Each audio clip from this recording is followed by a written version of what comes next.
Magkakaroon ng panibagong atraksyon sa Manila Bay. Sa susunod na linggo, maaari nang makapag-parasailing doon. Ang kakaibang adventure na yan, tampok sa News to Go ni Julius Segovia.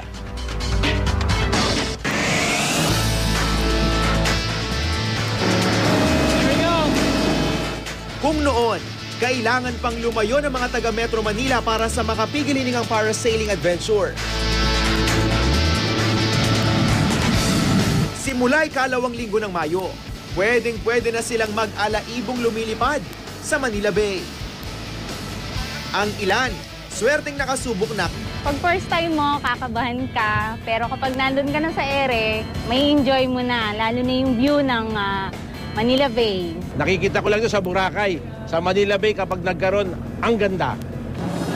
Siyempre, di kami nagpahuli. Habang nag-iipon ng hangin ng parachute, isa-isa kaming nilagyan ng safety gear. Ito na, first time ko. Sana safe naman. 15 minuto rin kaming nasa taas na 500 talampakan mula sa dagat.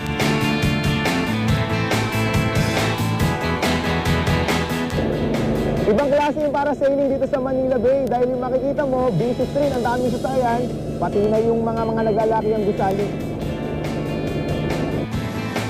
Sa ngayon, pinag-aaralan pa ang parasailing fee sa Manila Bay.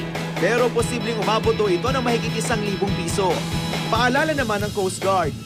Kailangan mayroon silang mga documents na valid na sila ay mag-operate dito sa area nito. Then pinapatupad namin na before na we depart o mag-depart yung parasailing ay nakaset of safety standard sila. This is 100% safe kasi po kontrolado ng kapitan natin ang height, everything. Alam namin ang mga wind speed.